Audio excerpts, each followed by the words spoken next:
प्रिय दोस्तों, नमस्कार। मन और सांसों का आपस में क्या संबंध है? सांसों का मन से आखिर संबंध है क्या? क्या मन और सांसें आपस में एक दूसरे से जुड़े हुए हैं? इसी पर हम वीडियो में बात करेंगे। उससे पहले अगर आप चैनल पर नए हैं तो सब्सक्राइब भी करें। वीडियो को पूरा सुनेंगे तो आप इसका अधिक से अधिक लाभ ले पाएंगे।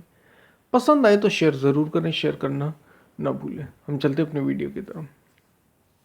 मन और सांसों का आपस में क्या संबंध है? क्या सांसें मन से जुड़ी हुई हैं? देखिए, मन मन जैसे हम कहते हैं, एक तरीके से विचारों का समूह है।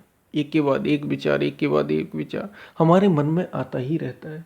कुछ यादें जो पहले से डली हुई हैं या भविष्य की जो भी योजना है वो सब मन में ही तो होती है, मन से ही होती है। सांसों का इससे क्या संबंध है? क्योंकि आध्यात्म में जब भी आप बात आती है तो सांसों का बड़ा महत्व बताया गया है और मन का भी महत्व बताया गया है, क्योंकि मन के पार ही तो सत्य है। तो आपने देखा होगा, जब भी मन में काम का उद्वेग हो, यानी आपके भीतर काम उठ रहा हो, मन में जब काम वासना उठ रही हो, तो आप देखेंगे आपकी सांसें भारी हो जाएंगी, एक दूसरे तरीके से काम करेंगी। जब आपके अंदर क्रोध उठ रहा हो, यानी आप बड़े गुस्से में आ गए, जरा देखना, जरा गौर करिए अपने पर, जरा देखा करिए अपने मन को। तो आप जब आपके मन में बड़ा उथल पुथल चल रही है, आपके अंदर गुस्सा आ रहा है, किसी पर गुस्सा आ रहा है या किसी पर आप गुस्सा कर रहे हैं या गुस्सा आ रहा है, आप देखेंगे उस समय जरा भी सांसों पर ध्यान उस समय ले जाएंगे तो आप देखेंगे सांसों की गति एकदम बदल गई, दूसरे तरीके से होने लग गई। ऐसे ही जीवन के अलग अलग स्तरों में सांसें मन से बिल्कुल यूं कहें कि जुड़ी हुई। और जब जिसको समाधि कहा ना हमने, जिसको संतों ने समाधि कहा, समाधि का अर्थ ये नहीं कि कोई किसी को दफना दिया गया एक स्थान पर, वो समाधि हो गई। यानी किसी को दफन कर दिया गया, वो मर गया, उसको एक जगह जमीन में गाड़ दिया तो वो समाधि हो गई। कुछ लोग इसे ही समाधि समझते हैं। समाधि का अर्थ है सम आदि, यानी वो जो परम तत्व है उससे समता मिल जाए। और ये होता कब है? आपकी ये जो सांसें चल रही हैं, अभी आप देखेंगे अगर अपनी सांसें, तो कभी एक सांस चल रही होगी तेज, कभी दूसरी धीमी चल रही होगी, और कभी दूसरी तेज चल रही होगी और पहली वाली धीमी चल रही होगी। यानी आपकी ये जो एड़ा और पिंगला, ये दो दो श्वास हैं, ये हमारे जो सांसों के द्वार है, इनकी बात मैं कर रहा हूँ। और ये जब समत्व यानी समान, जब कभी समान होते हैं तो मन बड़ा शांत होता है। आप देखना है, जरा गौर करना है इन पर। ध्यान में ही सांसों का बड़ा संबंध बताया गया। कहा गया है मंत्र को, कोई भी मंत्र पवित्र नाम वाला, राम ओम शिव, इसको सांसों से जोड़ दें अपने सांसों की माला में। क्यों? क्योंकि इससे मन धीरे धीरे आपका संयमित होता है, कंट्रोल में आता है आपके। कब? जब सांसें आपकी संयमित हो जाती हैं। मन अगर उद्वेग होगा तो सांसों पर प्रभाव स्पष्ट पड़ेगा, आपकी सांसें बदल जाएगी, सांसों की गति बदल जाएगी। तो मन और सांसों का क्या संबंध है? यूं कहें कि एक ही सिक्के के दो पहलू हैं। यदि सांसों की गति बदल गई तो समझ लीजिए मन में कुछ उथल पुथल चल रही। ऐसे ही जो लोग, जो योगी, बहुत से योगी ऐसे हैं जो बड़े योग की स्थिति में हैं, उनकी सांसें बड़ी धीमी होती हैं, बड़ी धीमी। क्यों? क्योंकि उनका जो मन है एकदम शांत होता है। किसी आप ऐसे व्यक्ति जो बड़ा उद्वेग में है, आम संसारी की बात करें तो उसकी सांसें बड़ी तेज चलती हैं। क्यों? क्योंकि मन में निरंतर उथल पुथल मची रहती है।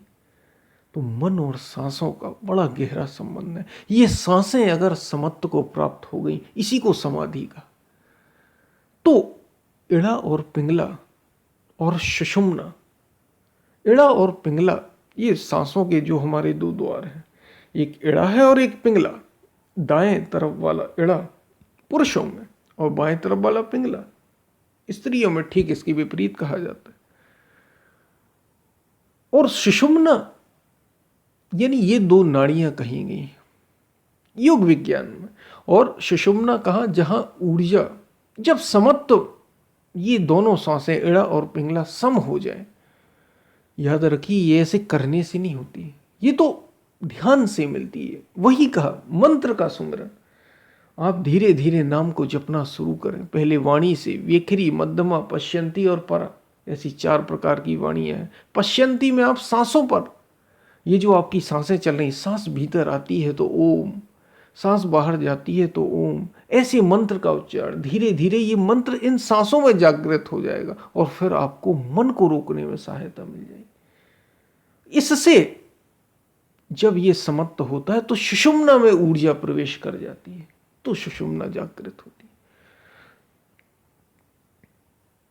तो ये योग का पूरा विज्ञान, यानी मन का यदि कहा जाए कि सांसों से क्या संबंध है, तो पूरा पूरा संबंध है। आप हर एक सांस के साथ निरंतर कुछ संकल्प बाहर, कुछ विचार बाहर, जो भी आप मन में ले रहे हैं वो सांसों के माध्यम से बाहर छोड़ रहे हैं। और बाहर के वायुमंडल से आप लोगों के संकल्प, विचार, वेगों के रूप में भीतर ले रहे हैं अपने। और जो योगी समत्व में स्थित होते हैं वे ना तो बाहर से कुछ लेते हैं और ना भीतर से बाहर कुछ छोड़ते हैं, वे तो उस परम में स्थित हो जाते हैं। तो सांसों का बड़ा गहरा संबंध है। आप कुछ समझ में ये बातें आई होंगी। इसलिए सांस पर संतों ने कहा सांसों को बड़ा ध्यान दो, इसका योग से बड़ा गहरा संबंध है। और यदि आपने सांसों पर संयम करना सीख लिया तो मन खुद ब खुद संयमित होने लग जाएगा। और इसके लिए क्या करना है? क्या हमें सांसों को कुछ घटाना बढ़ाना है? सांसों में कुछ परिवर्तन करना है?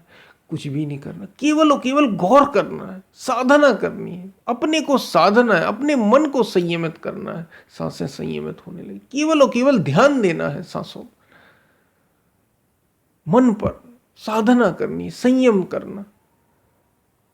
आपको ये बात जो मैं कह रहा हूं, जो हमारे संतों ने कही, ये आपस में जुड़ी हुई है। मन और सांसें ये अलग नहीं है, ये एक साथ जुड़े हुए हैं। और मन मरा माया मरी।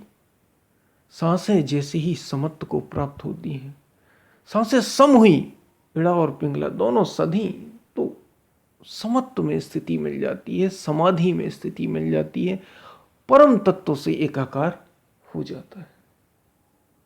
तो मन और सांसों की ये हमने कुछ बात की, आपको जरूर समझ में आई होगी कि इनका आपस में बड़ा गहरा संबंध है।